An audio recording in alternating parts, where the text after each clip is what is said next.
15 साल के वैभव सूर्यवंशी मेरे पीछे उन सीढ़ियों से जब उतर कर आ रहे थे तो इस मैदान पर मौजूद हर दर्शक ताली बजा रहा था। इस मैदान के बीचों बीच जब उन्हें डब्ल्यू कैप थमाई जा रही थी तब हर कोई खड़ा होकर ताली बजा रहा था। जब श्रेयस अय्यर ने टॉस के वक्त ये कहा कि वैभव सूर्यवंशी आज डेब्यू कर रहे हैं तो हर कोई फूला ना समा रहा था। इसकी वजह ये थी कि वैभव सूर्यवंशी सिर्फ 15 साल के वो लड़के जिनका डेब्यू देखने के लिए तमाम हिंदुस्तानी, तमाम दुनियावासी जो है वो लंबे समय से इंतज़ार कर रहे थे, वो मुकम्मल हुआ। हर कोई अपने आप को भाग्यशाली मान रहा था कि वैभव सूर्यवंशी का डेब्यू यहाँ पर मौजूद होकर उन्होंने अपनी आंखों से देखा, लेकिन नतीजा भारतीय टीम के हक में नहीं जा पाया। मैं जिस जगह पर खड़ा हूँ इसके ठीक पीछे आपको वो होवर कवर नज़र आ रहा है जहाँ पर पिच है और वैभव सूर्यवंशी ने कुछ इसी तरफ जो है वो अपना पहला बाउंड्री मारा। जोफ्रा आर्चर की गेंद पर पहला छक्का जड़ा। वैभव सूर्यवंशी एक ऐसे खिलाड़ी जो कि भारत का भविष्य है, भारत का प्रेजेंट है यानी कि वर्तमान है, लेकिन सिर्फ वैभव सूर्यवंशी की बदौलत आप मुकाबला नहीं जीत सकते और आज हुआ भी वही। वैभव सूर्यवंशी हालांकि सिर्फ 14 रन बनाकर ही पवेलियन लौट गए, लेकिन इस मुकाबले में भारतीय टीम ने पहले बल्लेबाजी करते हुए 20 ओवर में 7 विकेट के नुकसान पर 190 रन बनाए। क्या 190 रन इस मैदान के लिए काफ़ी थे?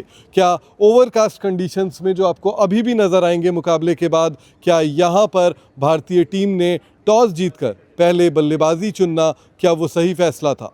ये वो चीज़ें हैं जिस पर अब लंबे समय तक डिस्कशंस होती रहेंगी, जिस पर अब लंबे समय तक बातचीत होती रहेगी। लेकिन भारतीय टीम सीरीज़ में अब 1-0 से पिछड़ चुकी है। भारतीय टीम को ज़रूरत थी यहाँ पर थोड़ी बेहतर गेंदबाजी करने की। रवि बिश्नोई के 1 ओवर में 29 run, 2 no ball, 2 free hit और 2 सिक्स, ये हमें अब सदियों तक चुभेंगे और हमसे ज़्यादा वैभव सूर्यवंशी इन सिक्सेस को बैथल के याद रखेंगे। वो क्यों? डेब्यू हुआ था, लेकिन अब वो डेब्यू इसलिए थोड़ा फीका पड़ गया क्योंकि इंडियन टीम इस मुकाबले को हार गई। यहाँ पर अगर बात करें तो अर्शदीप ने भी 1 ओवर में 27 रन दिए, जिसकी वजह से इंडियन टीम जो है वो, इंग्लिश टीम जो है वो टारगेट के करीब पहुँच रही थी। और उसके बाद जब रवि बिश्नोई का ओवर आया और वहाँ पर जिस तरीके से 2 छक्के उनको पड़े और 1 ओवर में 29 रन जो आए, उसकी वजह से आप मैच जो है वो पूरी तरीके से गंवा बैठे। यहाँ पर वैभव सूर्यवंशी के पिता बैठे थे और साथ ही अभिषेक शर्मा के भी फैमिली जो है वो यहीं पर स्टैंड्स में बैठी हुई थी। वो भी इस मुकाबले पर टकटकी निगाहें जो हैं वो बनाकर रखे हुए थे। लेकिन जब इंडियन टीम मुकाबला हार गई तो वो भी उदास हो गए और वो उदासी इसलिए थी क्योंकि हमारे देश को, हमारी टीम को शिकस्त मिली। उम्मीद करते हैं कि भारतीय टीम अब जब नॉटिंघम में अगला मुकाबला खेलेगी तो बेहतर रणनीति के साथ उतरेगी और बेहतर लाइनअप के साथ उतरेगी। मैच के बाद भारतीय टीम की तरफ से ईशान किशन ने प्रेस कॉन्फ्रेंस को संबोधित किया और उस प्रेस कॉन्फ्रेंस में उन्होंने कहा कि देखिए, हम जो है वो काफ़ी बेस्ट प्लेइंग 11 जो थी हमने वो खिलाया। हम हमेशा चाहते हैं कि हम और अच्छा करें, हम और इम्प्रूव करें। इंडियन टीम ने मिडिल ओवर्स में भी रन गति यानी कि रन रेट जो है वो काफ़ी ज़्यादा इंडियन टीम की स्लो हो गई, जो एक बड़ी वजह रही। अगर आपका यही स्कोर 210, 215 तक, 220 तक अगर आप लेकर जाते तो आपके चांसेस इस मुकाबले में और ज़्यादा बढ़ जाते। लेकिन उससे बड़ा सवाल यही है कि यहाँ की ओवरकास्ट कंडीशंस में पहले बल्लेबाजी करना क्या सही फैसला था? अर्शदीप सिंह पर भी आते हैं। अर्शदीप सिंह जिन्होंने पहले ही ओवर में 2 विकेट लेकर ये महसूस करा दिया कि इस विकेट में बहुत कुछ है और तेज़ गेंदबाज जो हैं वो तो बहुत कुछ कर सकते हैं। एक समय ऐसा लगा कि इंडियन टीम इस मुकाबले को बड़ी ही आसानी से जीत जाएगी, लेकिन इसके बाद जैसे जैसे इंडिया की पारी आगे बढ़ती गई वैसे वैसे जो है यहाँ पर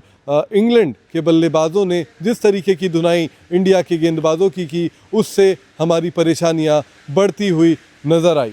इससे पहले डरहम में हमने देखा था कि इंडियन टीम के स्पिन कोच साईराज बहुतुले के साथ गौतम गंभीर और उनके साथ में जो है वो सारे के सारे स्पिनर्स, चाहे वो वरुण चक्रवर्ती हो, रवि बिश्नोई हो, वॉशिंगटन सुंदर हो, हर कोई जो है वो एक लंबी मीटिंग वहाँ पर हमें देखने को मिली थी।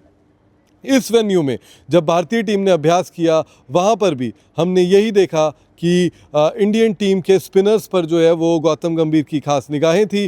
प्रज्ञान ओझा जो अपने समय के जाने माने स्पिनर रहे हैं, उन्होंने भी कुछ गौतम गंभीर को कहा, जिसके बाद गौतम गंभीर ने भी साईराज बहुतुले को वो बात की और प्लेयर से भी उन्होंने कहा। अक्षर पटेल दूसरी तरफ, उन्होंने काफ़ी अच्छी गेंदबाजी की यहाँ पर और ऐसा लग रहा था एक समय कि इंडियन टीम को इस मुकाबले में अब कोई भी शिकस्त नहीं दे सकता, लेकिन आखिरकार नतीजा भारतीय टीम के मन मुताबिक नहीं रहा, हमारे मन मुताबिक नहीं रहा।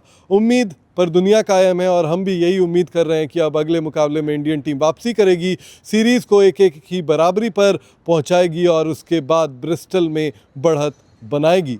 अंकन कर, ओल्ड ट्रैफर्ड, मैनचेस्टर।